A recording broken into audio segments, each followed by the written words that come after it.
হাজব্যান্ডের রোল করতেন কৌশিক সেন। এটা যদি আমার সাথে ইন রিয়েল লাইফ হয় আমি তো জ্বালিয়ে পুড়িয়ে রেখে দেবো সব কিছু, কিন্তু সিরিয়ালের ক্ষেত্রে যাদেরকে চুজ করা হয় তারা সবাই একরকম। আমি তো কন্ট্রোভার্সি কুইন, আমরা বাংলাকে সেই মর্যাদাটা দিতে পারছি না। কনস্ট্যান্টলি আমার মেয়েকেও টার্গেট করছিল। পেট্রিয়ার্কির সব থেকে বড় ভিকটিম ছেলেরা নিজেরাই। 2 বছরে যা যা টাকা জমিয়েছিলাম সব ঘুরে ঘাড়ে একদম শেষ করে দিয়েছি। এগুলো শুনে না কন্ডিশন আমরা ভীতু হয়ে যাই। ততবার তুমি ধাক্কা খাবে তত কনফিডেন্স আসবে, নিজে ভালো থাকার জন্য যা করতে হবে করে নাও।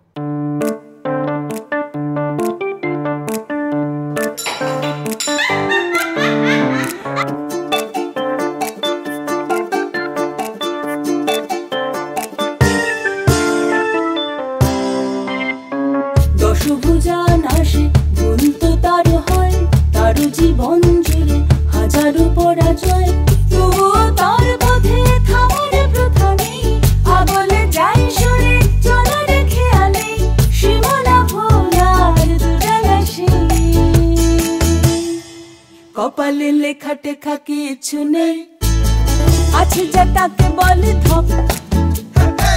কপালে লেখা টেখা কিছু নেই, আছে যা তাকে বলে ধপ। গল্প জুড়ে তার শুরু হলো আবার বৈঠকে বৈঠক। গল্প জুড়ে তার শুরু হলো আবার বৈঠকে বৈঠক। এই এপিসোডটি স্পন্সর্স হলেন নেচার্স ডায়মন্ড আর অন্নপূর্ণা স্ন্যাক্স।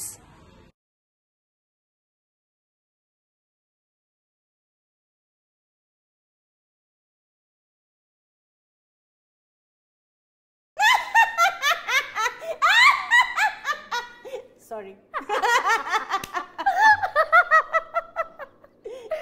মানে রেডিওর পেতনি আজকে দিনের বেলা আমাদের এখানে এসে পৌঁছেছে, আবার বৈঠকে কফি খেতে।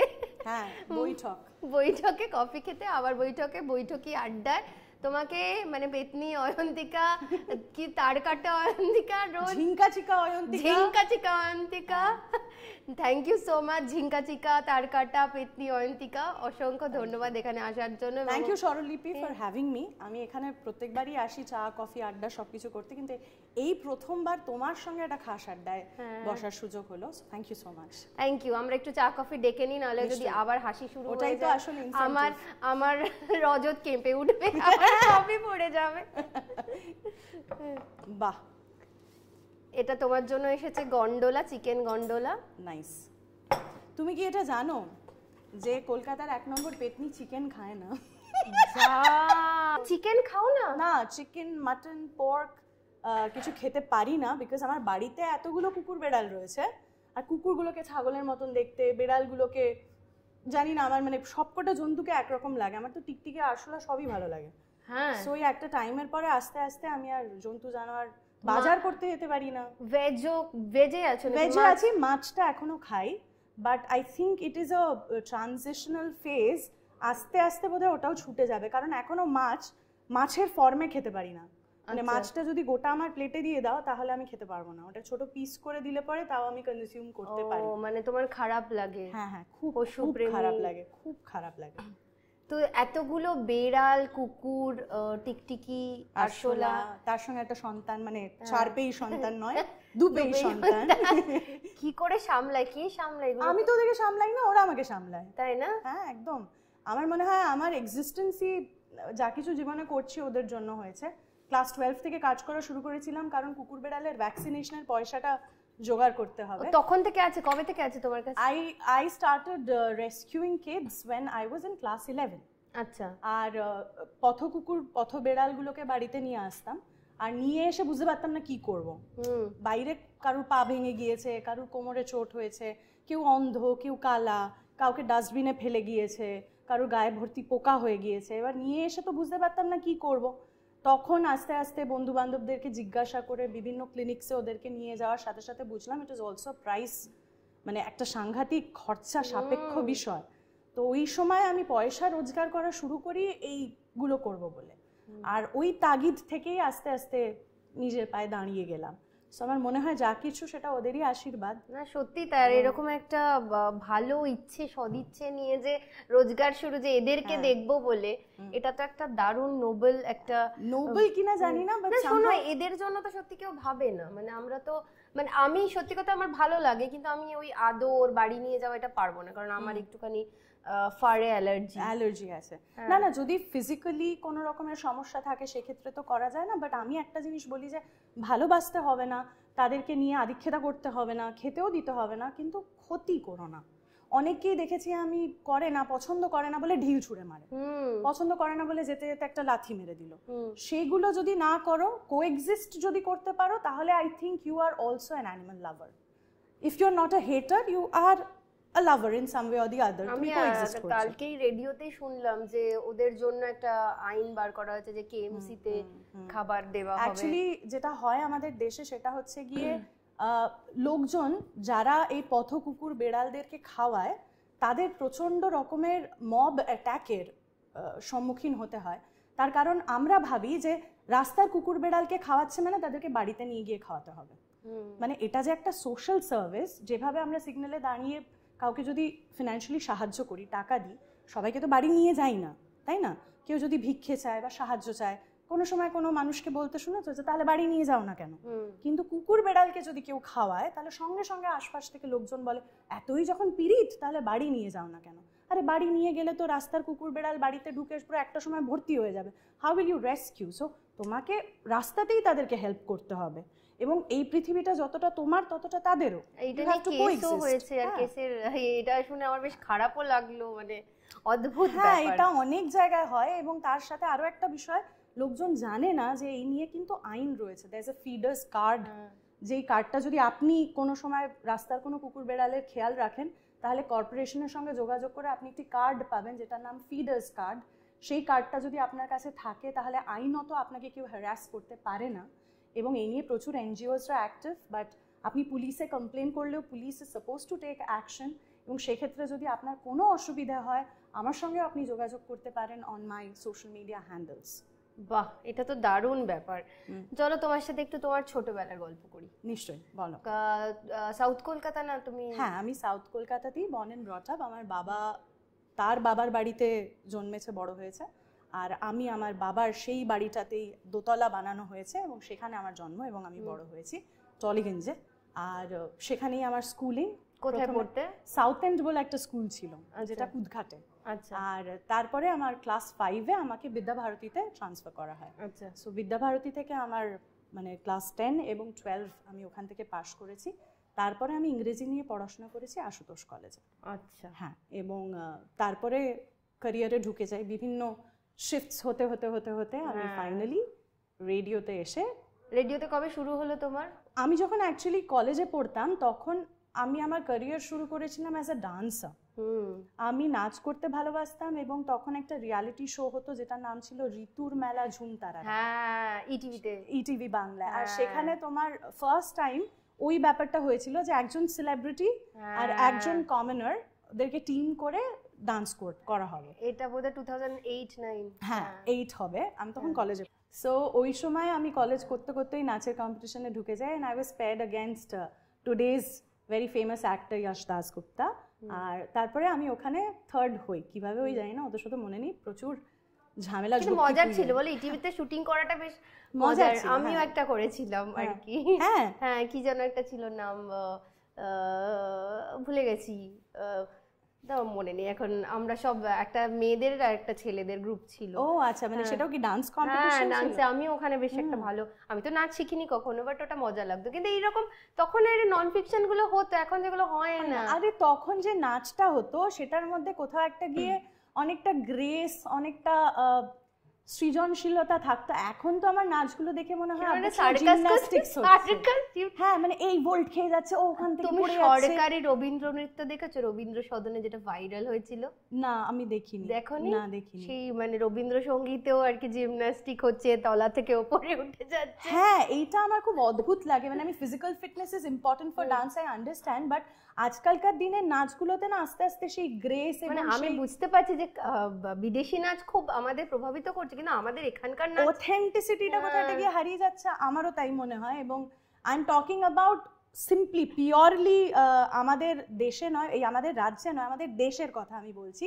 যে প্রত্যেকটা রিয়ালিটি শোতে ডান্সগুলো যে ডান্স ফর্মসগুলো হয় সেখানে প্রচুর প্রচুর মুভমেন্টস থাকে, আর এত পুরো এদিক থেকে ওদিক লোকজন লাফালাফি আর ছুটোছুটি করে, সেটার মধ্যে আমি আর ওই মজাটা পাই না।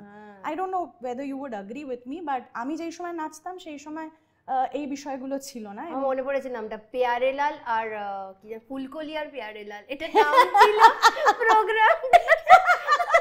এই তো হাসি বেশি, ফুলকলি আর পেয়ারেলাল।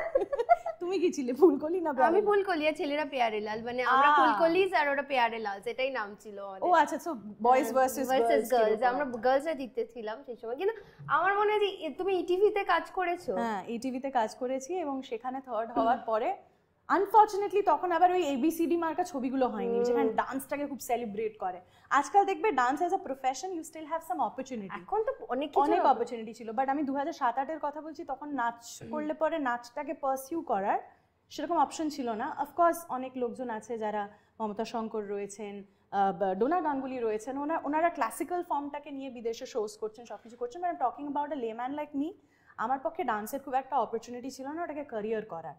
সো সাইমালটেনিয়াসলি যেটা হয়, প্রচুর অভিনয়ের অফার্স আসতে থাকে, এবং তখন সিরিয়াল, 2 পিস সিরিয়াল করেছিলাম, 3 পিস ছবি করেছিলাম, এবং ওই 3 পিস ছবিগুলোর মধ্যে 2টোতে সাইড ক্যারেক্টার করেছিলাম। মানে ওই যেই সাইড ক্যারেক্টার্সগুলোকে রাখা হতো না যাতে মেইন হিরোইন কত ভালো মেয়ে সেটা বোঝানোর জন্য, কারণ তার এগেনস্টে যে থাকতো তার বন্ধু, সে সবসময় প্রচন্ড স্পয়েলড আর প্রচন্ড মুভপার্ট আর প্রচন্ড দুশ্চরিত্র একটা মহিলা। এখন তো এগুলোই ক্যারেক্টার, এখন এগুলো ক্যারেক্টার। তো তখন ওই ভিলেনেস ভ্যাম্পিশ রোলস গুলো গ্রে কালারের, ওগুলো আমি করতাম। মানে কেউই কোনোদিনও প্রথম থেকে সুবোধ বালিকা হিসেবে ভাবেইনি আমাকে।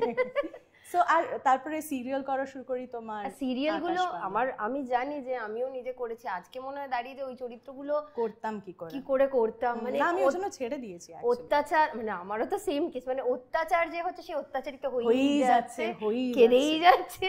আরে বাবা, আমার চোখে আই ড্রপস নিতে হয়েছে আফটার আ পয়েন্ট, এত গ্লিসারিন ইউজ করেছি আমি। আরে বাবা, এই মহিলা যার নাম, এই সিরিয়ালটার নাম ছিল এক যে আছে কন্যা, এটা আবার আকাশ বাংলায় হতো, এবং আমি ওটার প্রোটাগনিস্ট ছিলাম। আর আমার হাজবেন্ডের রোল করতেন কৌশিক সেন। কৌশিক সেনের তখনই বোধহয় 3টে না 4টে বউ ছিল, মানে সিরিয়ালে, সিরিয়ালে। আর আমি ওই বাপে খেদানো মায়ে তাড়ানো ওই একটা বউয়ের পার্ট করতাম, যে বাড়িতে ঝি সেজে থাকতো, এবং সে ঝি সেজে সারাক্ষণ ঘর পরিষ্কার করছে, কাঁদছে, হ্যাঁ, সারাক্ষণ লোকের পায়ে পড়ে যাচ্ছে, তাকে সবাই ইনসাল্ট করছে। আর আমি ভাবতাম যে এটা যদি আমার সাথে ইন রিয়েল লাইফ হয়, আমি তো জ্বালিয়ে পুড়িয়ে রেখে দেবো সব। How is this even happening? আমিও যে লাস্ট সিরিয়াল করে শুধু কাঁদতাম আর কাঁদতাম, কি বোরিং, মানে বোরিং। মানে আমাদের তাও একটা অপশন ছিল অ্যাক্টিং করা। আমার মনে হয় এখন, I am sorry to say, but এখন যে 5-6টা বিয়ে, 50টা মেরে ফেলা, সকাল থেকে চক্রান্ত, এই যে সিরিয়াল, মানে যাই হোক, তুমি নিশ্চয়ই দেখো না?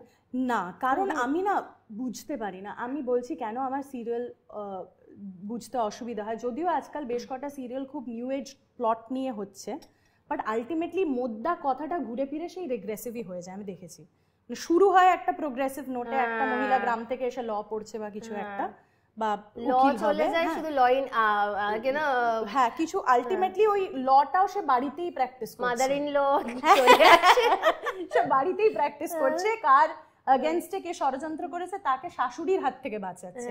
সে বাইরে গিয়ে কি অ্যাচিভ করছে অনেক সময় সেটা নেগলেক্টেড হয়ে যায়। অ্যান্ড আই আন্ডারস্ট্যান্ড, হয়তো রেস্ট অফ বেঙ্গল বা যারা অডিয়েন্স রয়েছে তারা সেটা দেখতে ভালোবাসে, বাট আই কান্ট রেজনেট। আর আমি না কোনো সিরিয়ালের হিরোইনকে আজকাল চিনতেও পারি না। এটা তো ভীষণ, মানে যাই হোক, আমি না, বিকজ আমার মনে হয় যে এটা তাদের দোষ নয়। দেখুন, যেরকম পৃথিবীতে 7টা সুর আছে, সেরকম খাঁচা, মুখের খাঁচাও হয়তো কয়েক প্রকারই আছে। মোটামুটি তুমি দেখবে তোমারও 7 রকমের পারমিউটেশন কম্বিনেশন করে সবাইকে দেখতে একই রকম হয়, কিন্তু সিরিয়ালের ক্ষেত্রে যাদেরকে চুজ করা হয় তারা সবাই একরকম দেখতে। সাজের জন্য আমার মনে হয় না, ওই যে একটা ট্র্যাডিশনাল ফেস কাটিং, ওই যে একটা পানমুখো মহিলা, এবং তার চুলটা সেরকম করেই করা, এবং সে ওরকমই সাজে, সে ওরকমই কথা বলে। So you can't distinguish for your life sake যে দুটো মহিলার মধ্যে পার্থক্যটাকে আমি বুঝতে পারি না। কয়েকজন স্ট্যান্ড আউট করে, বাট তাছাড়া আমি একদম, কেউ যদি আমাকে বলে এটা ফুলকি এটা চোরকি এটা ওই এটা আচ্ছা okay okay I can't even understand কে কোনটা। আমিও পারি না বিশ্বাস করে, এসব পরে একদিন আলোচনা করব তুমি আর আমি, যে এইটা নিয়ে তো কন্ট্রোভার্সি হয়ে যাবে। মানে আমি তো কন্ট্রোভার্সি কুইন, এমন একটা কিছু বলবো। এই তো মানে এটা নিয়ে আমি বলতে চাই যে তোমার একটা সময় তো একটা কন্ট্রোভার্সি হয়েছিল বাংলা নিয়ে, সেইটা কি কারণে হয়েছিল, কি বলার জন্য, কি কারণে মানুষ কন্ট্রোভার্সি করে, কিভাবে করে? ইন্টারনেটের মাধ্যমে মানুষ যেটা করে সেটা হচ্ছে গিয়ে আগে পিছু সবকিছু ভুলে গিয়ে একটা লাইন আন্তাবড়ি তুলে দিয়ে তারপরে সেটাকে ভাইরাল করে দেয়। হ্যাঁ, সো আমার বক্তব্য খুব সিম্পল ছিল, আমি আবার সেটাকে রিইটারেট করছি, কারণ এটা নিয়ে আমার কোনো জায়গায় কোনো সময় কোনো অনুশোচনা হয়নি। আমি যেখানে কথা বলতে গিয়েছিলাম সেখানে আমি বাংলার পক্ষে কথা বলছিলাম। আমি বলছিলাম যে বাংলাকে যদি ভাষা হিসেবে সেই অর্থে প্রচলিত করতে হয় আজকালকার যুগের বা আজকালকার প্রজন্মের ছেলেমেয়েদের মধ্যে, তাহলে আমাদেরকে বাংলা ভাষাটাকে প্রত্যেকদিন চর্চা করতে হবে। এবং সেই চর্চাটা তখনই করা সম্ভব যখন বাংলাকে সেই মর্যাদাটা দেওয়া হবে। আজকে যদি আমি সিভিটা ইংরেজি একটি বা যে কোনো সংস্থানে গিয়ে সিভিটা ইংরেজিতে লিখি, প্রত্যেকটা মেল যদি আমাকে ইংরেজিতে লিখতে হয়, প্রত্যেকটা জায়গায় যদি আমাকে বসের সঙ্গে কথা বলতে গেলে ইংরেজিতে কথা বলতে হয়, এবং সেরকম ধরনের যদি কোনো গাইডলাইন না থাকে যে বাংলায় স্বাচ্ছন্দ্য বোধ করে সে বাংলায় কথা বলবে, তাহলে একটা ছেলে বা মেয়েকে কি করে তুমি এক্সপেক্ট করতে পারো যে সে বাংলা মিডিয়ামে পড়ে দুর্দান্তভাবে ক্যারিয়ারে এগিয়ে যেতে পারবে? অনেক মানুষ হয়তো করে, but majority of the people, কারণ বাংলা মিডিয়াম বা ইংলিশ মিডিয়ামের এটা সমস্যা নয়, সমস্যাটা হচ্ছে গিয়ে আমরা নিজেরা একটা কলোনিয়াল হ্যাংওভারে ভুগছি। আমরা নিজেরাই এখনো ইংরেজিকে নিয়ে এত লাফালাফি করছি যে আমরা বাংলাকে সেই মর্যাদাটা দিতে পারছি না। আমাদের প্রত্যেকটা জায়গায় ইংরেজির ব্যবহার অনিবার্য। সেক্ষেত্রে আমি নিজে বাংলা মিডিয়াম হয়ে মেয়েকে ইংরেজি মিডিয়ামে দিতে বাধ্য হয়েছো, রাইট? একদমই, কারণ কোথাও একটা গিয়ে বেশিরভাগ লোকজন ইংরেজিটা যখন বাংলা মিডিয়ামে পড়ে শেখে, সেটা আলাদা গরজে তাগিদে শিখতে হয় তাকে। এটা একটা স্কিল, সেটাকে শিখে নিতে হয় যদি জীবনে এগিয়ে যেতে হবে। আর যারা পারে না তাদের দোষ নয়, কিন্তু তাদেরকে কোথাও না কোথাও গিয়ে কিছু না কিছু সমস্যা ফেস করতে হয়। এবং সেটা যদি as a state, as a government আমি রেকগনাইজ না করি, তাহলে পরে এটাকে নিয়ে অন্যরা লাফালাফি করলে কি হবে? সো আমি সেটাই বলেছিলাম যে কর্পোরেট চাকরি করতে গেলে পরে এখনো পর্যন্ত ইংরেজিটাকে রপ্ত করেই করতে হয়েছে, আর যারা রপ্ত করতে পারেনি তাদের প্রতিনিয়ত স্ট্রাগল করতে হয়। এবং সেই জন্যই কোথাও একটা গিয়ে ইংরেজিটার এত বেশি প্রাধান্য, আর সেই জন্যই বাংলাটাকে চর্চা করতেও লোকে কোথাও একটা গিয়ে হীনমন্যতায় ভোগে। আমি অনেককে বলতে দেখেছি যে বাংলাটা না জানলেও হবে, ইংরেজিটা জানতেই হবে। আমি তো আমার মেয়ের সাথে বাড়িতে একটাও ইংরেজিতে কথা বলি না, আমি এক্সপেক্ট করি সেটা স্কুলই ওকে শেখাবে। আমার মেয়ে বাংলায় অনেক বেশি স্ট্রং, ইংরেজিতেই বরঞ্চ কাঁচা, কিন্তু আমি জানি যে সময়ের সাথে ওটা অ্যাকোয়ার করে নেবে, কারণ ওর আশেপাশে সেই ধরনের একটা পরিবেশ রয়েছে। কিন্তু বাংলা মিডিয়াম তো বাই দ্য ওয়ে শুধু কলকাতার বাংলা মিডিয়াম নয়, ইউ হ্যাভ টু আন্ডারস্ট্যান্ড মফস্বলের বাংলা মিডিয়াম রয়েছে, তাদের এক্সপোজার কি নেই, তো তারা কি শিখছে, তারা কোথায়, তারা লার্নিং ইংলিশ শেখে ক্লাস 10 অবধি, লার্নিং ইংলিশ শিখে ক্লাস 10 অবধি তারা কি করে ইংরেজি রপ্ত করবে? খুব কঠিন, খুব কঠিন। আর আমাদেরই তো আর তখন সেটা নিয়ে এত কথা হয়েছিল, তারপরে তো একটা এসএসসি স্ক্যাম ফ্যাম সবকিছু বেরিয়ে গেল। So everybody got my point. I am sure এখন অ্যাটলিস্ট আপনারা জানেন যে আমাদের শিক্ষা ব্যবস্থা এবং সেটার মান প্রতিনিয়ত প্রত্যেক দিন বছর ধরে কতটা পড়ে গিয়েছে। That was my only point out there. I was just, আর সেটা তো আমরা নিজেরা এখন এই মুহূর্তে দাঁড়িয়ে, তখনও সেই স্ক্যামটা বেরোয়নি, তারপরে ভগবানও আছে। আচ্ছা, খাবারটা রেডি হয়ে গেছে, চলে এসো, তোমার জন্য ভেজ করে দেওয়া হয়েছে। Thank you. হ্যাঁ, আই এম রিয়েলি সরি, জানতাম না যে না, এটার জন্য আমার আরো খারাপ লাগছে, কারণ আমার মনে হচ্ছে মুরগিটা কি বৃথাই মরে গেল তাহলে। না না, মুরগি খাবারের দোকানে মরবে না, আর আমার এখানে টিমেরা আছে, তোমার কোনো চিন্তা নেই, ঠিক হয়ে যাবে আমাদের খাওয়া দাওয়া। তো এবার তোমার বলো যে এই যে তোমার যে যখন চলছিল সবথেকে খারাপ তোমার কি কমেন্ট লেগেছিল? দেখো, সবার এই একটা জিনিসই হয়, once you become a mother, সন্তানকে যদি কেউ টার্গেট করে তখন সেটা সহ্য করতে একটু অসুবিধে হয়। সেটাও করেছিল। হ্যাঁ হ্যাঁ, দেখো এটা হয় বিকজ, আর তুমি এটা ভালোই বুঝবে, we both are single mothers, এবং যখনই একটা মহিলা নিজের গণ্ডির বাইরে বেরিয়ে কিছু একটা করে বা বলে ফেলে বা বলে, আমার ক্ষেত্রে আমি খুব ইন্টেনশনালি বলেছি, এটার জন্য আমি আজও একদম অনুশোচনায় ভুগি না, যখন সেটা বলে তখন তাকে ইদার খুব অ্যাপ্রিসিয়েট করা হয় বা ইদার তাকে খুব মার্জিনালাইজ করা, মানে এক্সট্রিমটা ধরা হয়, তার ভালো মন্দ দুটোকে বিচার করা হয় না। ইদার কারোর কাছে সে খুব ভালো বা কারোর কাছে সে প্রচণ্ড জঘন্য নিম্নতরের একজন মহিলা। সো কিছু মানুষ আমার পাশেও দাঁড়িয়েছে, কিছু মানুষ রয়েছে যারা অ্যাগ্রি করেছে আমার সাথে, তাদের সেই ধক ছিল, আর কিছু মানুষ রয়েছে যারা সেটা করেনি অবধি ঠিক ছিল। We all are of course we have our opinions and we have the right to do so constitutionally আমাদের সেই রাইট আছে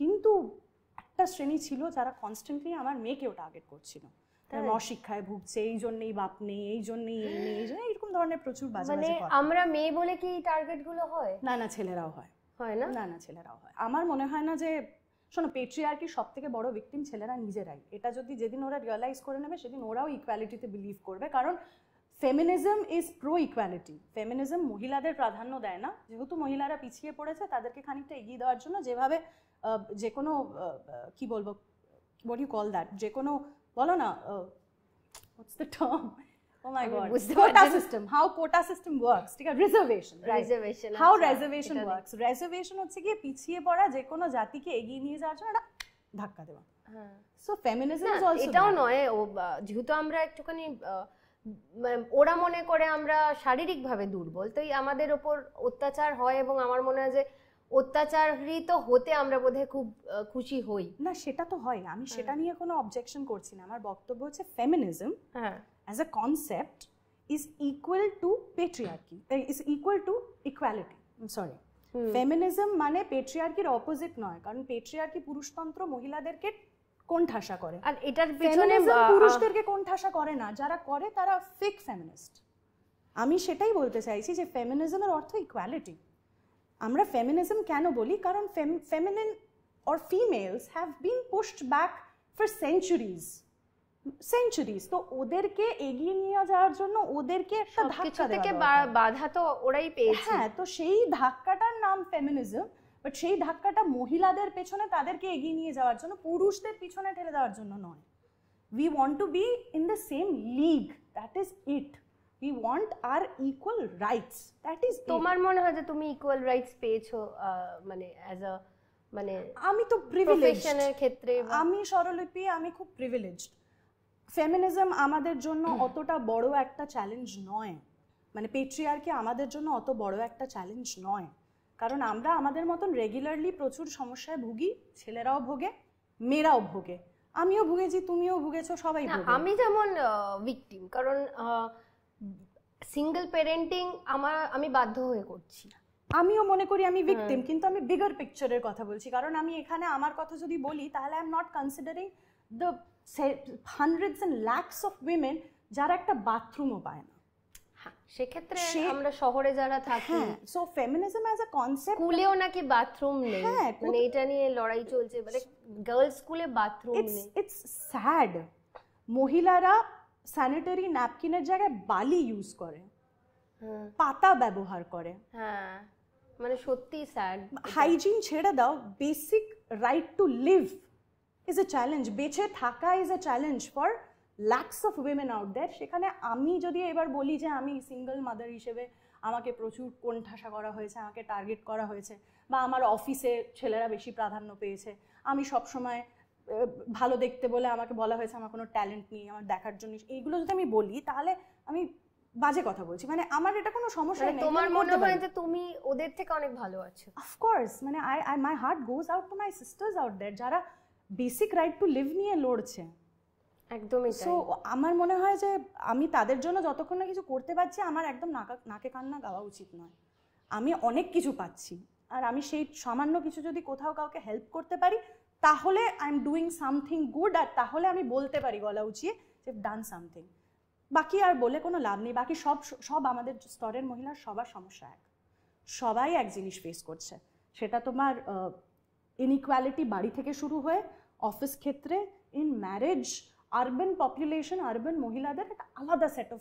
সমস্যা আছে সেগুলো ফ্যামিলি থেকে সোসাইটি থেকে কাজের ক্ষেত্রে থেকে লয়ের চোখে থেকে সব জায়গায় রয়েছে সেগুলো আলাদা সেট অফ প্রবলেমস ওই দিনকার যেই কনভারসেশনটা হবে সেটা শুধুমাত্র তাহলে ওই আরবান পপুলেশনের জন্যই কথা বলতে হবে ওটাকে একটুখানি তাহলে আমাদের ওভাবে বলতে হবে এবার যদি বলি যে এই যে তোমার প্রফেশন কিছুক্ষণ আগে আমরা এমনি গল্প করছিলাম যে প্রফেশনাল কারণে তুমি বাচ্চার যা যাবতীয় দায়িত্বগুলো ওর ইচ্ছেগুলো মাঝে মাঝে পূরণ করতে পারো না তখন গিল্ট ফিলিং হয় আই এম শিওর তোমারও হয় কি করে ম্যানেজ করে মানে হয়তো বটে মানে ম্যানেজ করতে পারি না যারা বলে যে ম্যানেজ করে ফেলি হেভি আমি বিদ্যা balance it's absolutely wrong I can't manage to get my life sorted আমাকে 4টে লোককে রাখতে হয়েছে, ভগবানের অসীম কৃপা যে আমার সেই সামর্থ্য রয়েছে আর্থিকভাবে। আর যাদের সেই সামর্থ্য নেই তাদের জন্য এই যে আরবান ইনইকুয়ালিটির কথা বলবো আমি, একটা মহিলা সে 25,000 টাকা রোজগার করে, তাকে যদি সন্তানকে আনতে হয় পৃথিবীতে, তাকে চাকরি ছেড়ে দিতে হবে, কারণ তার স্বামী তখনই তাকে বলবে যে তোমার এই 25,000 টাকা দিয়ে জলও গরম হয় না, ন্যানি তুমি অ্যাফোর্ড করতে পারবে না, আমি চাকরি ছাড়তে পারবো না, সো তুমি চুপচাপ কাজ ছেড়ে বাড়িতে বাচ্চা দেখো। বাট আমাদের গভর্নমেন্ট এখনো রেকগনাইজ করে না যে huge segment of these women যাদের 25,000 টাকাই আয় এবং তাদের সেই 25,000 টাকার মধ্যে সন্তান জন্ম দেওয়ার রাইট আছে, তাদের চাকরিটাকেও পার্সু করার রাইট আছে। সেক্ষেত্রে বিদেশে দ্যার ইজ কমিউনিটি ক্রেশ, বিভিন্ন এমএনসি কোম্পানিতে অফিসে ক্রেশ, ঠিক আছে, এই সুবিধাগুলো কোথায় আমাদের দেশের অর্গানাইজেশনস নেই এবং এটা নিয়ে কেউ লড়ছেও না যে কেন। এবং আমি একটা অদ্ভুত জিনিস জানতে পেরেছি যেটা নিয়ে আমি লড়ছি, যে বাচ্চা হওয়ার আগে জানতাম না যে বাচ্চার প্রথম অধিকার হচ্ছে বাবার, তাই জন্য সারনেম হচ্ছে বাবার যায়, মানে মায়ের। হ্যাঁ, আমি ওই জন্য আমার বাচ্চার সারনেম চেঞ্জ করতে পারিনি। এবং তারপর যেটা বলা হয়েছে আমাকে যে আমার বাবার সারনেম দেওয়া হবে, আমি বলছি আমি সারনেম চাই না, যদি সেটা করতে হয় তাহলে নাকি দুজনের সিগনেচার লাগবে। আচ্ছা, সারনেম যদি আমি না দিতে চাই তার জন্য বাবা মায়ের সিগনেচার চাই, তুমি যদি ডিভোর্সড হও আর যাই হোক, বাবা যদি বলে হয়ে যাবে, মা বললে হবে না। কি অদ্ভুত এই বিষয়টা। হ্যাঁ, মানে এটা আমি জানতে পেরেছি এবং আমার মনে হচ্ছে যে এই যে তুমি বললে না মানে এইটা, কিন্তু আমি এটার জন্য কেস করছি একটা, যে আমি আমার বাচ্চাকে আমার নামে পরিচয়, কারণ আমি now you can talk about it because you taken an initiative. হ্যাঁ, এইটা কেন যে নেয় না, কেউ নিতে পারে না, এটা নিতেই পারে না, because they have bigger problems to deal with. তুমি ভাবো না, তুমি হয়তো আজকে এই জিনিসটার জন্য প্যাশনেটলি ফিল করো, আরেকটা হচ্ছে আমি নিজে রোজগার করি, যে টাকাটা রোজগার করি সেখানে কেসের জন্য টাকাটা দিই। তুমি যে কথাটা বললে একদম ঠিক, যে মানে তুমি সেই সামর্থ্য রাখো যে কয়েকটা লোক রেখে নিজের প্যাশনের পিছনে দৌড়বে, কিন্তু যারা পারে না তাদের জন্য গভর্নমেন্ট কিছু করে না, তাদের জন্য আইনি ব্যবস্থা নেই, তাদের জন্য কেউ কিছু করে না, সেই মহিলাগুলো ডিপেন্ডেন্ট হতে বাধ্য হয়। And why is it always a choice between motherhood and career profession? এই তো মানে সত্যি এইটা লড়াই, এবং এইটা একটা মারাত্মক ম্যানেজ কি করে করো টাইম? ম্যানেজ করি না আমি আবার বলছি, আমি প্রত্যেকদিন ফেল করি, প্রত্যেকদিন আমি আমার মেয়ের চোখে হয়তো ছোট হয়ে যাই, বাট না মানে আমি ফিল করি ওর কিছু যায় আসে না। আমার মেয়ে মনে করে যে আমি একটা সুপার হিরো, আমার মেয়ে সবকিছুতে বলে যে মানে সে আমার মতন করে কথা বলার চেষ্টা করে, সে আমার মতন করে। দুনি কিন্তু খুব পপুলার, হ্যাঁ, দুনির ভিডিও, মামের ভিডিও খুব মিষ্টি ভিডিও আসে এবং খুব পপুলার, এবং কি যে মিষ্টি, আমার মেয়ে আর ওর মেয়ে একসাথে স্কুলে পড়ে, এক ক্লাসে পড়ে, আর সহচরী আর হৃদয়া মানে ভালো বন্ধু। তো সেক্ষেত্রে আমি যেটা ফিল করি যে আমার মেয়ের এটা নিয়ে কোনো কমপ্লেন নেই, বেশিরভাগ সময় মায়েদের মনেই এরকমের দ্বন্দ্ব চলতে থাকে। আমার প্রত্যেকদিন মনে হয় যে বাবা আমি ওকে নিয়ে যেতে পারলাম না, এই বার্থডে পার্টিটাও মিস হয়ে গেল, স্কুলে স্পোর্টস ডেতে আমাকে কাজে যেতে হলো, আমি ওকে নিয়ে যেতে পারলাম না। ও মিস করছে, বাট ও কিন্তু অন্য কিছু গেইনও করছে, সে তো বটে। সেটা আমি আবার পরে গিয়ে নিজেকেই সান্ত্বনা দিই আর ভাবাই, যে নিজেকে বলি যে দেখো ও কিন্তু শিখছে, ও একটা জিনিস শিখছে, ওর কাছে career is no more a choice, like men don't have a choice। এটাও কিন্তু ছেলেদের ক্ষেত্রে প্রযোজ্য। তুমি যদি দেখো ছেলেদের ক্ষেত্রেও কিন্তু guys don't have a choice। তুমি মুটে বও, ম্যাথরগিরি করো, বা তুমি জুতো সেলাই করো, বা তুমি বড় সরকারি অফিসার হও, তোমাকে কিছু না কিছু করতে হবে। আর আমার মনে হয় মহিলাদের ক্ষেত্রেও এই চয়েসটা হওয়া উচিত নয়। যারা বলে যে আমি চাকরি করব কি করব না সেটা আমার চয়েস, সেটাই নাকি ফেমিনিজম, আমার মনে হয় না, it's not a choice. If you want equal rights, তোমার যদি মনে হয় যে আমার সমান অধিকার দরকার, তাহলে কাজ করব কি করব না সেটা চয়েস হওয়া উচিত না, একদমই তাই, সেটা করাই উচিত। আর প্রত্যেকটা মেয়ের আমার মনে হয় নিজের পয়সায় বিয়ে করা উচিত। তো এই যে সিঙ্গেল মাদার, বাবা দেখাশোনা করে? হ্যাঁ, আমি আর নীল আমরা খুব ভালো বন্ধু, আমাদের সম্পর্কটা হ্যাজন্ট ওয়ার্কড আউট, বাট সেটার জন্য দুনি হ্যাজ নেভার সাফার্ড।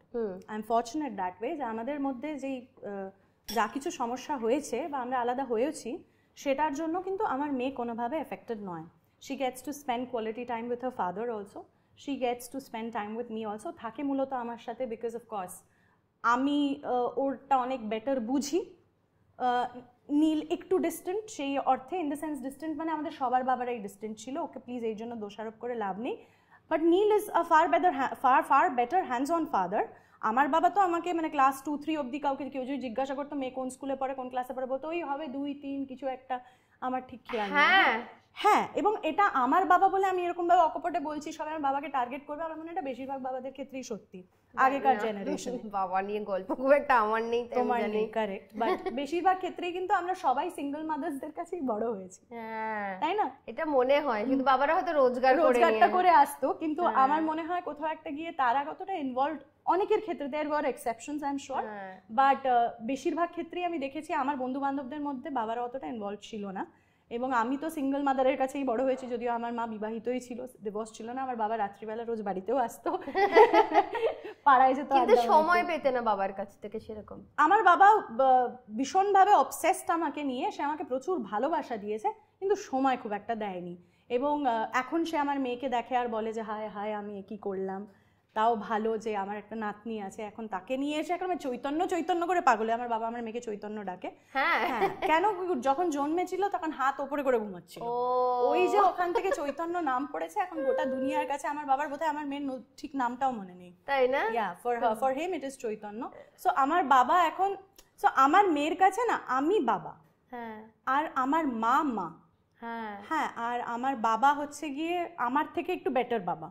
আচ্ছা, হ্যাঁ, আমি হচ্ছে গিয়ে ওই সার্কেলটার মধ্যে আমি আর নীল একটু বাইরের দিকেই। আচ্ছা, আমাদের বাবা মায়েরা অনেক বেশি ক্লোজ ওর সাথে। আচ্ছা, সো আর আমি হচ্ছে গিয়ে এটা অ্যাসপিরেশন, মোটিভেশন, এই জায়গাগুলো। আর আমার মনে হয় মাদেরও বোধহয় এটা কাজ, মানে আমরা মাদেরকে শুধু ফিজিক্যালি টেক কেয়ার করার জন্যই ভাবি যে মায়েরা নার্চার করবে, চুল বেঁধে দেবে, স্নান করাবে, খাবার খাইয়ে দেবে, ঘুম পাড়িয়ে দেবে, পড়তে বস বলবে, কিন্তু এর বাইরেও যে মারা বলতে পারে যে জানো তো এইটা ঠিক, জানো তো লাইফটা এরকম ভাবে করতে হয়, এইগুলো এরকম ভাবে দেখতে হয়, একদম এটাও যে একটা নার্চারিং, এটা আমরা কিন্তু মায়েদের রোলে ধরি না। তো আমার মনে হয় যে এই বাকি কাজগুলো যারা করেছে বা করছে তাদের জন্য আমার প্রচন্ড প্রচন্ড রেসপেক্ট রয়েছে, and they are all doing a brilliant job, and you choose how you want to be a mother, nobody can judge you, but আমার রোল ফ্যামিলিতে বা আমার মেয়ের ক্ষেত্রে আমার মনে হয় চুল বাঁধা এইগুলো আমি অন্য কাউকে দিয়েও করিয়ে দিতে পারবো, যেগুলো অন্য কেউ পারবে না সেটা হচ্ছে আমার শিক্ষাটা দেওয়া, আমি যেটা ভাবি বিশ্বাস করি, আমার যেটা দর্শন জীবনের, সেইগুলো ওকে বোঝানো আর এক্সাম্পলস সেট করা।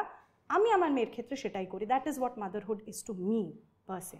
বেড়াতে যাওয়া নিয়ে বলো, মেয়ে আর তুমি? খুব বেড়াতে যাই আমরা রোড ট্রিপস করি।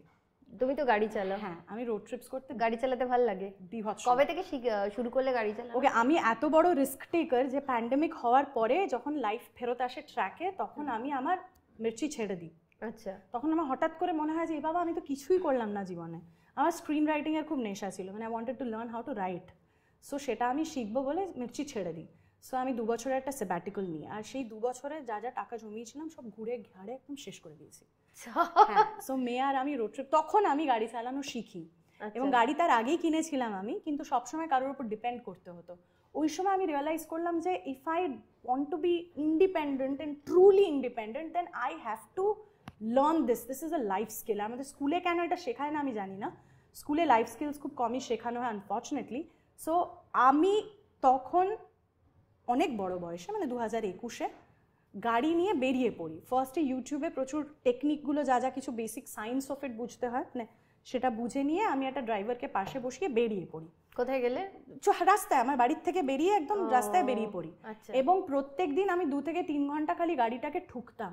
হ্যাঁ, বিভিন্ন জায়গায় বিভিন্ন সময় বিভিন্নভাবে আমি গাড়িটাকে ঠুকতাম, আবার গ্যারেজে নিয়ে যেতাম, আবার 1 সপ্তাহে শাড়ি নিয়ে আসতাম, আবার ঠুকতাম, আবার নিয়ে আসতাম, আবার ঠুকতাম। কি কাণ্ড! করতে করতে করতে কি গাড়ি ছিল? বালেনো। হ্যাঁ, আর করতে করতে I just got it, and when I got it, now I feel so liberated. I don't have to wait, আমাকে কাউকে বলতে হবে না। এই জন্যই কয়েকটা কান্ট্রিতে মেয়েদেরকে ড্রাইভ করতে দেয় না, তাই না? এই জন্য, বিকজ ইন্ডিপেন্ডেন্ট হয়ে যাবে। Okay, so women out there, you must learn how to drive. If not anything, drive করলে at least তুমি একটা উবার চালিয়ে টাকা রোজগার করতে পারবে, অনেক টাকা রোজগার করতে পারবে। তুমি সেলাইয়ের মেশিন নিয়ে বসতে হবে না, পাপড় বেলতে হবে না, আচার বানাতে হবে না, বাইক চালানো শেখা, গাড়ি চালানো শেখা, এগুলো লাইফ স্কিল। Learn it. রাত্রিবেলা বাড়ি ফিরতে পারবে, টাকা রোজগার করা সম্ভব বস। আজকাল গিগ ইকোনমি, ইন্ডিয়া গিগ ইকোনমিতে সব থেকে এগিয়ে রয়েছে, আমাদের এখানে সব থেকে বেশি population. So if you are, তোমাকে বাড়িতে বাড়িতে গিয়ে লোকজনের জন্য ন্যানিগিরি করতে হবে, তুমি গাড়ি চালাও না। রাস্তায় গাড়ি চালাও, তুমি মাসে কিছু না হলে 30-40 হাজার টাকা রোজগার করবে।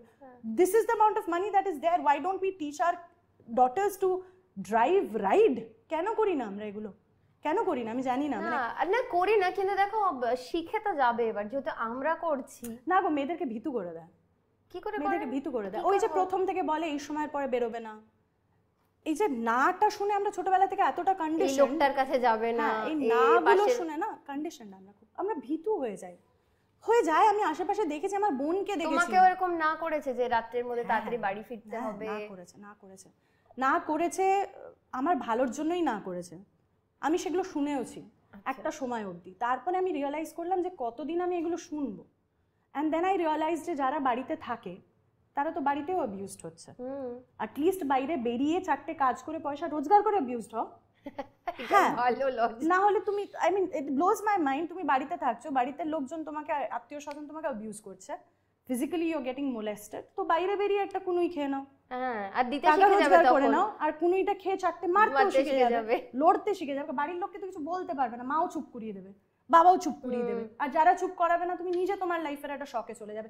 এই লোকগুলোকে তুমি বিশ্বাস করতে, ওগুলো তো স্ট্রেঞ্জার্স, ওরা করতেই পারে, ডাজন্ট ম্যাটার, এগুলো তো তোমার লাইফে ছিল, দে কুড ডু ইট, তো just be bold about it, বেরিয়ে যাও, শুনো না, করে ফেলো, টাকা রোজগার করো, তারপরে গেট মোলেস্টেড, বাড়িতে বসে ডোন্ট গেট মোলেস্টেড। না তখন মোলেস্টেড হবেও না, না হয়তো হবে, না হয়তো হবে, দিতে শিখে যাবে, যত বিশ্বাস করো তোমার বডি ল্যাঙ্গুয়েজ এতটা চেঞ্জ হয়ে যাবে যে তোমাকে মোলেস্ট করার আগে 10 বার ভাববে।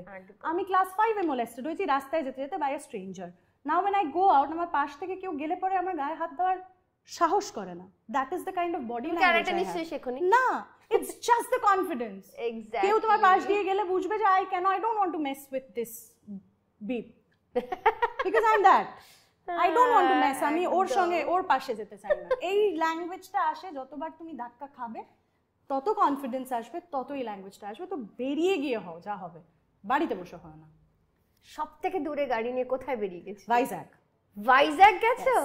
আমার একটা রুল আছে, যারা রোড ট্রিপ করতে ভালোবাসে তাদেরকে আমি বলি it's just something that I do for my safety. আমি গাড়ি নিয়ে এখান থেকে বেরিয়ে আমি গোটা দিন ড্রাইভ করি, বাট সানডাউন হলে, যেখানে আমার সানডাউন হবে ম্যাপস থেকে আশেপাশে একটা সরকারি জায়গায় বা একটা বিশ্বস্ত জায়গায় আমি I go inside, order food, lock the door, এবং তারপরে যে কেউ আসলে আমি কিছুতেই দরজা খুলবো না। আমি দরজা তুমি আর মেয়ে গেছো? হ্যাঁ, মেয়ে আর আমি তো যাই দুজনে মিলে গো? হ্যাঁ, অ্যাবসলিউটলি। তো ছোটবেলায় বাচ্চাকে নিয়ে অসুবিধা হতো না? অত ছোটবেলাটায় আমি করিনি, after she was 2.5 years old, তারপরে 2.5 বছরের পরে বোর হয়ে যায় না? আমার মেয়ে বিভৎস করিতকর্মা, ওর হিসু পেলেও বলে দেবে হিসু পেয়েছে, গাড়ি দাঁড় করা, খিদে পেলে বলবে মা খাবো। ও যে কোনো জায়গায় কোনো সিচুয়েশনে আমি যেটা ওকে বলি যে আমি এটা এখনই করতে পারবো না, শি আন্ডারস্ট্যান্ডস। ওই জেদটা ওর নেই যে আমি করতেই হবে, কারণ ও 1 মাস বয়স থেকে তো আমাকে পাইনি, এবং ও জানে যে বিভিন্ন সিচুয়েশন, ওর যখন 1 মাস বয়স তখন থেকে আমি ফেরত চলে গিয়েছি কাজে, আর ও আমার মায়ের কাছে শুতো, কারণ আমি রাত্রিবেলা যদি না ঘুমোতে পারি তাহলে আমি তো সকালে অফিস করতে পারবো না। So I had to do certain arrangements. এটা কি নিজের ইচ্ছেতে করলে নাকি তুমি প্রেসারে করলে যে করতে? না, আমি ইচ্ছায় করেছি। ভেরি গুড, আমার কোনো প্রেসার ছিল না। আমি ফিজিক্যালিও তুমি নিশ্চয়ই ফিট ছিলে যে কাজ করতে গিয়ে? হ্যাঁ, দেখো যারা হয় না তাদের ক্ষেত্রে আমি কি বলবো, মানে that's unfortunate and I have been lucky. তো মহিলাদের বডিজ আলাদা, প্রত্যেকের নিডস আলাদা, অনেকের ক্ষেত্রে এটা পসিবল নয়। আমি আমারটা বলছি, and I don't mean anything for the people যারা করতে পারছে না, বাট আমার সেন্স অফ কম্পিটিশন ছিল। আমি জানি যে আমার জায়গা নেওয়ার জন্য 10টা লোক বসে রয়েছে, আর আমি জানি যে আমাকে যে করে হোক আমার ফ্যামিলিকে সাস্টেইন করতে হবে। আমি জানি আমাকে নিজেকে ভালো থাকতে হবে, নিজেকে ভালো করতে হবে, নিজেকেও ভালো থাকতে হবে। So I got back. আমি 1 মাস মেয়েকে রেখে আমি নিজের ইচ্ছায় করেছি। আমার এটা নিয়ে কোনো অনুশোচনা নেই, অনুতাপ নেই, কারণ আমি খুব সেলফলেস মাদার নই, আমি ভগবান নই, আমি দুর্গা নই, আমি কারুর মা, কারুর বোন সত্যি, কিন্তু আমি প্রথমে অয়ন্তিকা চক্রবর্তী। আমি নিজেকে সব থেকে বেশি ভালোবাসি, আর এটা আমি বলবো না যে আমার মেয়েকে আমি আমার থেকে ভালোবাসি, এটা তো অ্যাকশনে পড়লে পরে বোঝা যায়। ভালোবাসলে কাউকে ভালোবাসা যায়, আর এটা যারা বলে তারা বলে, বাট আই এম শিওর অ্যাকশনে পড়লে, মানে সিচুয়েশন আসলে প্রত্যেকটা মা, বেশিরভাগ মায়েরাই সন্তানের আগে ঝাঁপিয়ে পড়বে। এটা বলার কোনো কথাই নয়, ইট ইজ ফর গ্রান্টেড। সেটা তো শরীর খারাপ হলে তোমার মেয়ে সবথেকে ভালো জানে যে মা ছাড়া কিছু হবে না, কেয়ার করে, এবং যে কোনো সিচুয়েশনে তোমাকেই এসে বলবে, এটা আমি ফিল করি। ভালো মন্দ সবকিছুই আমাকে এসে বলবে, জানে মা is a safe place, but এটাও জানে যে মা প্রচন্ডভাবে নিজেকে পছন্দ করে, আর এটা নিজে জানা উচিত। আমার মনে হয়, তোমারও কি মনে হয় না যে ও যদি জানে তাহলে কিন্তু ও নিজের ছেলে মেয়েকে সেইভাবেই বড় ও নিজে ফার্স্ট এটা শিখবে একদম। আর যদি কখনো ভাবে যে এই কিছু করবে বিয়ে বা, আমার মনে হয় তো অবসলিউট হয়ে যাবে বিয়ে। I don't know, I can't comment, but আমি এটুকুনি জানি যে ফ্যামিলি স্ট্রাকচারটা বদলাচ্ছে সময়ের সাথে সাথে, সেটা বদল হবে। আর একা একা বেরিয়েছো কখনো? হ্যাঁ, একা গাড়ি নিয়ে সোলো ট্রিপ করো? হ্যাঁ, আমি নর্থ বেঙ্গল গিয়েছি একা গাড়ি চালিয়ে। বাবা, আমি প্রথমবার মানে আমি নিজে যাই, একা যাইনি কখনো, মানে বন্ধু বান্ধব নিয়ে গেছি, একা গিয়েছি। আরে তো আমার বন্ধু বান্ধবরা প্রচন্ড ভাবে এই জিনিসটাকে অ্যাপ্রিশিয়েট করে এবং তারা প্রচন্ড এনকারেজিং অলসো, মানে they are also always on stand by যে আমি একা গেছি। সত্যি তো তাই, আমি তো মানে প্রথম স্ট্যান্ড বাই, ওরাও স্ট্যান্ড বাই। এবার আমাকে বলো, আমিও যাব তোমার সাথে, প্লিজ কাম, আমরা একটা বড় ফ্যান্টাস্টিক টাইম। হ্যাঁ, আর আমি না খুব অর্গানিক্যালি করি রোড ট্রিপের মজা হচ্ছে গিয়ে আমি কোথায় দাঁড়াবো কি করব কিছুই জানি না। ওই আনপ্ল্যান্ড ব্যাপারটা ভালো লাগে, আর লোকজনের সঙ্গে কথা বলা, নতুন কিছু আর লোকজন অবাক হয়ে তাকিয়ে থাকে, বাবা এটা একটা বলে, এটা একটা বলে ঘটনা। গ্রামে গঞ্জে যে কোনো জায়গায় যখন আমি গাড়ি চালিয়ে যাই, সবাই মানে লিটারালি মনে হয়, মানে আমার মনে হয় আমাকে কোনো প্রাইম মিনিস্টার করছে একটা ট্রিটমেন্ট দেয়, সবাই সরে পড়ে যাচ্ছে করছে। বেশিরভাগ সময় ওরা ভয় থাকে এইটা মেরে দেবে। এটার একটা সুবিধাও আছে, কারণ ফিমেল ড্রাইভারসদেরকে সবাই স্টিরিওটাইপ করে যে ওরা খুব খারাপ গাড়ি চালায়, এবং সেই জন্য ওরা নিজেরাই ভয়ে সরতে থাকে। আরে ভাই তুই ভয়ে মর, বাচ্চা গেছে সরে যা, অ্যাটলিস্ট আমাকে দেখে ভয়ে সরে যা।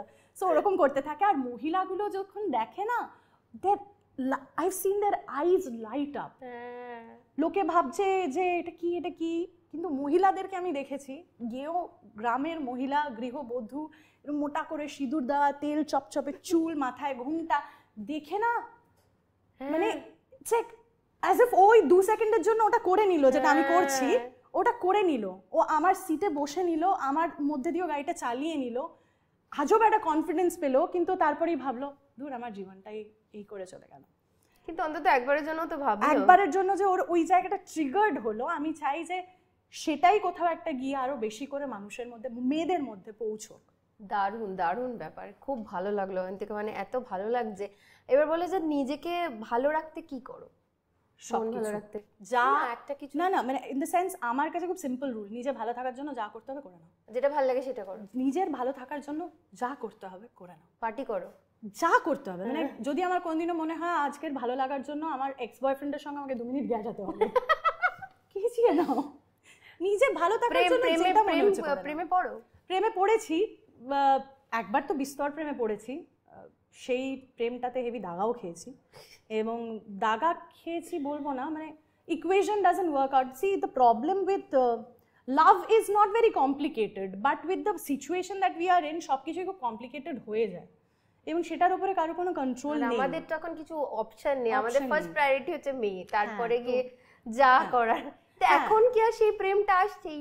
মানে তুমি আমার থেকে অনেক ছোট, আই থিঙ্ক। না না না, পাগল নাকি? আমার 35 বছর বয়স, আমার 40 বছর বয়স। কপাল, লোকে আমাকেই বলবে যে আমি 40 বছর, আর ওকে বলবে ওর 30 হয়নি, সুইট 16 মনে হয়। যাই হোক, কিন্তু এই সময় কি তোমার প্রেম করতে ইচ্ছে করে? ভালো লাগে ছেলে? হ্যাঁ, প্রেম করতে আমার ভালো লাগে। পাও ছেলে? পাও? হ্যাঁ, ছেলে তো পেয়ে যাওয়া যায়। আমার তো ভীষণ ক্রাইসিস লাইফে, হতেই পারে না, ফালতু কথা। আমার কাউকে পছন্দ হয় না, ফালতু কথা। শোনো, ভালো দেখতে মেয়ে হোক, কুৎসিত মেয়ে হোক, না দেখতে ভালো, কনফিডেন্ট হোক, ইনকনফিডেন্ট হোক, for every woman there is a guy out there. Guys are just available. I'm sorry. The point is, I don't mean to demean men, but I'm just saying that men are always available. Men are available. কিন্তু আমার available লোকগুলোকে তো আমাদের ভালো লাগবে না। এইটা problem. আর unavailable লোককে ভালো লাগলে সেই সম্পর্ক টিকবে না। তো আমরা সিঙ্গেল থেকে যাব। না, সিঙ্গেল থেকে যাওয়াতে কোনো খারাপ কিছু নেই। প্রেম করা আর বিয়ে করার মধ্যে একটা বিস্তর ফারাক রয়েছে, এবং সেটা দুটো যে প্যারালালি করতে হবে তারও কোনো মানে নেই। বাট প্রেম জিনিসটা খুব একটা কমপ্লিকেটেড তো নয়, যদি প্রেমে ঠিকঠাক রসদ থাকে, যদি ব্যাপারটা একে অপরকে গড়ে তোলার জন্য হয়, তাহলে বিয়ে করাই যায়। সো অ্যাজ আমার বিয়েতে কোনো ইয়ে নেই, মানে আমি বিয়ে কাপল তো নিশ্চয়ই দেখি, আমার মনে হয় বিয়ে করা উচিত, আমার মনে হয় সংসার পাতা উচিত, আমার মনে হয় দেয়ার শুড বি 1% যে পেট খারাপ হলে পরে গাড়িতে দাঁড় করিয়ে প্লিজ আমাকে এসে নিয়ে যাও। হ্যাঁ, ওটা দরকার। Hello, suddenly you start charming, periods শুরু হয়ে গেল, বিভৎস ক্র্যাম্পিং হচ্ছে, গাড়ি চালাতে পারছি না, বাইপাসে দাঁড় করিয়ে কাউকে তো একটা ফোন করবো, কাকে ফোন করবো? বাবাকে ফোন করলে বাবা চোখে দেখে না, গাড়ি ঠুকেই চলে আসবে, তখন আমার হাসপাতালে দৌড়তে হবে। এইটার সময় খুব আমিও ফিল করি যে একটা কাউকে তো যদি দরকার হয়, কাউকে তো দরকার হয়, একটা কেউ যদি আসে ভালো হয়। এবং ছেলেদেরও দরকার হয়, ছেলেদেরও দরকার হয়, মানে কোনো ক্রাইসিস সিচুয়েশন ছেলেরা জোগাড় করে না, ছেলেরা অ্যাডজাস্ট করে না। আমি দেখেছি আমাদের পক্ষে আমার মনে হয় যে ওই অ্যাডজাস্টমেন্ট একটু ডিফিকাল্ট। আমার না উল্টো মনে হয়, তাই আমার মনে হয় ছেলেরাই করতে পারে না অ্যাডজাস্ট। মেয়েরা তুমি দেখবে একটা বয়সের পরে মহিলারা একা থেকে যায়। আমার সাথে যারা ছিল বা যারা নেই তাদের কাছে এখন সবাই আছে, মানে ভরে ভরে তাদের জীবনে আছে এবং তারা তাদের নিয়ে সুখে শান্তিতে আছে, কিন্তু আমি পাইনি। কারণ তুমি বোধহয় এক্সেপশন, কারণ জেনারেলি দেখবে স্বামী মরে গেল, স্ত্রী পেনশন নিয়ে নো টেনশন, কিন্তু স্ত্রী মারা গিয়েছে, স্বামী ক্লুলেস, কিচ্ছু জানে না, বেঁচে থাকার কোনো ইন্টেন্ট নেই, মরেও তো যায় অনেক অসুস্থ হয়ে পড়লে। ছেলেরা অনেক বেশি ডিপেন্ডেন্ট, ভীষণ স্ট্রাকচারালি, আর এটা ফিনান্সিয়ালি নয়, the body wise, nature wise they more dependent. Women mentally are very independent, they like by কি হবে, সারা জীবন তো এত কিছু ঝেলে নিয়েছি, আর পেটের ব্যথা ক্র্যাম্পস যদি ঝেলতে পারি এর থেকে বড় কঠিন কাজ আমার মনে হয় না। গিভিং বার্থ যদি ঝেলে নিতে পারি, কি ভয়ঙ্কর বলো তো। আমি প্রথমবার হসপিটালে অ্যাডমিট হয়েছি ওই কারণে। আর ডুড, মানে ফিজিক্যালি ছেড়ে দাও সবকিছু, ফিজিক্যালি ইমোশনালি কান্না পেতো, কষ্ট হতো, ফিজিক্যালি, জাস্ট ফিজিক্যালি, হ্যাঁ, মানে শরীরটা একটা অদ্ভুত সিচুয়েশনের মধ্যে দিয়ে যায়, বসতে অসুবিধা হয়, শুতে অসুবিধা হয়, বাথরুম করতে অসুবিধা হয়, খেতে অসুবিধা হয়, ঘুমোতে অসুবিধা হয়, যেগুলো ইনস্টিংক্টলি করি আমরা, ইনস্টিংটিভলি সব করে করতে অসুবিধা হয়। এবং my daughter is 7 years old, এখনো আই হ্যাভ নট রিকভার্ড, আমার তলপেটের একটা জায়গা এখনো কোনো সেন্সেশন নেই, মানে আমি হাত বোলালে হাত বোঝে কিছু একটাই বোলাচ্ছি, কিন্তু পেটটা বোঝে না যে ওর উপরে কিছু বলছে না। কমপ্লিকেশন বলতে আমার মেয়ে আমার মতন তার কাটা উল্টো ছিল, উল্টোও ছিল না, ব্রিচ ছিল, ট্যানজেন্ট, মানে আর্থের অ্যাক্সিস। হ্যাঁ, এটা ভাবো তুমি, একটা ভাই তুই ইদার উল্টো সোজা হবা, উল্টো এরকম ছিল, হ্যাঁ, এবং সেই রকম ভাবে ওকে কোনোভাবে করানোর, তার মধ্যে কর্ডটাও জড়িয়ে গিয়েছিল। সো আমি তো সবকিছু করে ভেবেছিলাম কোত মেরে বেবি করবো, ভেবেছিলাম যে কোত মেরে বের করে দেবো, কিন্তু করতে পারিনি, কাটতে হয়েছে। এন্ড সি সেকশনে যে কি অসুবিধে, তাই আমার খুব একটা হয়নি, বাট তোমার এই যে এক একজনের বডিতে এক রকম প্রবলেম, সত্যি তাই। মানে এই যে আমাদের কিন্তু এখানে আপনারা মনে করবেন না যে ছেলেদেরকে আমরা কিছু বলছি বা ছেলেদের, আমাদের নিজেদের কমপ্লিকেশন এত বেশি থাকে, সেটা নিয়ে আমরা ডিসকাস, মানে I completely empathize with today's women যারা বলে যে আমি বাচ্চা করতে চাই না। একদম, আমারও তাই। আমার মনে হয় যদি তুমি করতে না চাও, good for you, good for you, exactly, আমরা দুজনে thumbs up. Don't let anybody tell you যে বাচ্চা করা উচিত, ঠিক আছে? তুমি ডিসাইড করো তোমার কি চাই জীবনে, আর যে যা বলছে just simply এখান দিয়ে ঢুকে এখান দিয়ে বের করে দাও। এই আলোচনাটা দারুণ হলো অন্তিকা, এবার আমরা একটুখানি দ্রুত আগুনে ঝাঁপ দেব। এই র‍্যাপিড ফায়ার গুগল নাম দিয়েছে, আমি গুগল করে দেখলাম যে কি নাম হতে পারে, তারপর দ্রুত আগুনে ঝাঁপ দেব। ওকে চলো চলো। কে প্রথম কোলে বসেছে, কুকুর, বিড়াল না অন্য কিছু? কুকুর। কুকুর, আচ্ছা। আমার প্রথম মাতৃত্ব always towards my dogs, my first kid Bruno, যার মেমোরিতে আমার একটা ট্যাটু আছে। তাই? আচ্ছা। পাহাড় না সমুদ্র? দুটোই। ছোটবেলায় সমুদ্র, বড় হওয়ার সাথে হালকা পাহাড়, এখন দুটোই ভালো লাগে। শাড়ি না জিন্স? শাড়ি। ভালো লাগে শাড়ি পরতে? শাড়ি পরতে ভালো লাগে, দেখতে খুব ভালো লাগে, বাট কিছু কিছু সময় একটু আনকমফোর্টেবল হয়ে যায়, তাই রেগুলার অ্যাটায়ার হিসেবে ইউজ করি না। হ্যাঁ, রেগুলার অ্যাটায়ার হিসেবে ইউজ করি না, বাট প্রেফার করি যে কোনো জায়গায় শাড়ি। বাহ। জীবনে কতবার প্রেমে পড়েছো? 1 2 3 3বার। 3বার? এত কম? হ্যাঁ, আমি খুব কম প্রেমে পড়ি। সুন্দরী মেয়েরা মনে হচ্ছে কম প্রেমে পড়ে, বেশি পাত্তা পেয়ে তারা অভ্যস্ত। হ্যাঁ, এটা ভালো কথা বলেছে। আচ্ছা, এবার খাবারের প্রশ্ন, যেহেতু খাবারের দোকান আমার আবার বৈঠক। 3টে জিনিস আছে তোমার প্লেটে, ধরো ইয়েতে টেবিলে, হজমিগুলি, প্যানকেক আর ভাপা ইলিশ, কোনটা তুলবে? এনি টাইম হজমিগুলি, কারণ হ্যাঁ, কারণ না, তার কারণ ভাপা ইলিশ ব্যাপারটা একবার আমার ভালো লাগে, মানে আমি সিজনে একবার ইলিশ খাই, তারপরে আমার মুখ মেরে যায়, আর এত ভালো লাগে না। বাট হজমিগুলি ইজ লাইক সব সময় খুব ভালো লাগলো থেকে। এবং আজকের আমাদের যে সমবয়সী এবং আমাদের মেয়েদের সমস্যা, আমাদের বাচ্চাদের নিয়ে কথা, এত ভালো আমরা আলোচনা করে সমবয়সী আলোচনা হলো, যেটা সত্যি আমার মনে হয় যে আমার তো খুব ভালো লেগেছে, আমার মনে হয় দর্শকদেরও খুবই ভালো লাগবে। এবং প্রচুর তুমি হেড কমেন্টস পেতে চলেছো, আমার তুমি জানো কিছু যায় আসে না আমার, but you know what, we must do this with our daughters one day. হ্যাঁ একটা করব, কিন্তু যদি আপনারা দেখতে চান প্লিজ আপনারা বলবেন, কমেন্ট করে বলুন যে দুনি আর সহচরী বা পুটুলি রাইট একসাথে আমাদের সাথে বসে আড্ডা হবে কিনা, আর বৈঠক হবে কিনা। হ্যাঁ বৈঠক হবে কিনা, সেখানে আমরা কম কথা বলবো, আমাদের মেয়েরা হয়তো বেশি কথা বলবে। আমার মেয়ে তো এত টকেটিভ। ও বাবা, আমার মেয়ে তাই না? তারপরে কি কমেন্টে তুই এত কথা বলিস, তোর মেয়ে বলবে না? আরে আমার মেয়ের একটা বেসিক ডায়লগ হচ্ছে কি, ও সবকিছুর সঙ্গে এগ্রি করে ডিসএগ্রি করে, যে দুনি এটা এরকম করে, হ্যাঁ কিন্তু আবার কিছু, হ্যাঁ কিন্তু, কিন্তুটা আর জুড়ে যাবে পেছনে, কিছুতেই হ্যাঁ বলে কিন্তু। আমার মেয়ে যা চাই সেটা আদায় করে ছাড়বে, ও কিন্তুতে নেই ভাই, চাই তো চাই না। আই লাইক ইট অ্যাকচুয়ালি, নিজের ওপিনিয়নটা এক্সপ্রেস করা একদম, এন্ড আই লাভ দিস। এবং যে ছোটবেলা থেকে তৈরি হচ্ছে, এটা আমারও খুব ভালো লাগছে। এই এত আড্ডার জন্য খাওয়া দাওয়া হলো না, কিন্তু আমরা খাবো, হ্যাঁ, কারণ আমরা কথা বলতে খেতে পারি না। এটা খুব খারাপ লাগবে দেখতে। একটা বাইট দাও প্লিজ। দেবো? এটা ক্লোজ আপ নিও, বিয়ে বাড়িতে যেভাবে খারাপ ছবি ওঠে ঠিক সেভাবে। ও এইটা moment of this episode. Thank you so much. হ্যাঁ নিয়ে নাও, তোমার জন্য কিছু গিফট হ্যাম্পার্স আছে আমাদের তরফ থেকে। আমাদের যারা স্পন্সর করছেন তাদেরকে অসংখ্য থ্যাংক ইউ। তো এইটার জন্য, এপিসোডটার জন্য তো সেগুলো দিচ্ছি তোমাকে। হ্যাপি মাঞ্চিং এর জন্য আছে অন্নপূর্ণা স্বাদিষ্ট। Thank you. এই হ্যাম্পারটা আমার পিস অফ মাইন্ড হ্যাম্পার করবে, কারণ প্রত্যেকদিন আমার মেয়ে এসে বলবে মা কিছু একটা দাও না, এটাই খেতে দাও। আর বাচ্চারা কি খুশি হয় না নিয়ে গেলে? খুব খুশি হয়। Thank you so much. Thank you. Thank you. তোমার জন্য আছে হাটেরি গ্রিলস এর তরফ থেকে 750 টাকার গিফট ভাউচার। How sweet. এটা তো মেয়ের সাথেই যাব আমি। হ্যাঁ, লাস্ট্রাদার তরফ থেকে, লাস্ট্রাদা পাবলিকেশনের তরফ থেকে 25% বই কেনার জন্য। বাহ।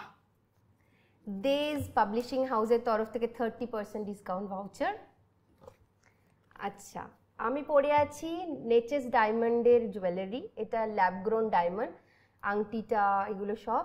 তো ওইটার জন্য তুমি ডায়মন্ডে 36,000 অবধি ডায়মন্ড কিনতে পারবে, তাতে মেকিং চার্জেস আর জিএসটি লাগবে না, শুধু জুয়েলারি যেটা নিচ্ছে গয়নাটা মানে সোনাটা সেটুকুর দাম দিতে হবে। How nice, thank you.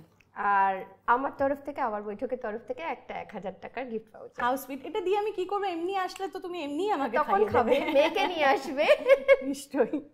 Thank you so much, খুব ভালো লাগলো, দারুণ আড্ডা হলো। Thank you Swaralipi. Parents teachers এর মিটিং এর বাইরে আমাদের একটা ফাটিয়ে আড্ডা হয়েছে। Thank you for that. Thank you. এবার থাকছে আপনাদের জন্য প্রশ্ন। আজকের অতিথি অয়ন্তিকা প্রথম গাড়ি চালিয়ে কোথায় গেছিল? সঠিক উত্তরদাতা পেয়ে যাবেন আকর্ষণীয় পুরস্কার। আর উত্তরটা কোথায় দেবেন? আমাদের নিচে দেওয়া মেল আইডিতে তাড়াতাড়ি উত্তরটা দিয়ে দিন।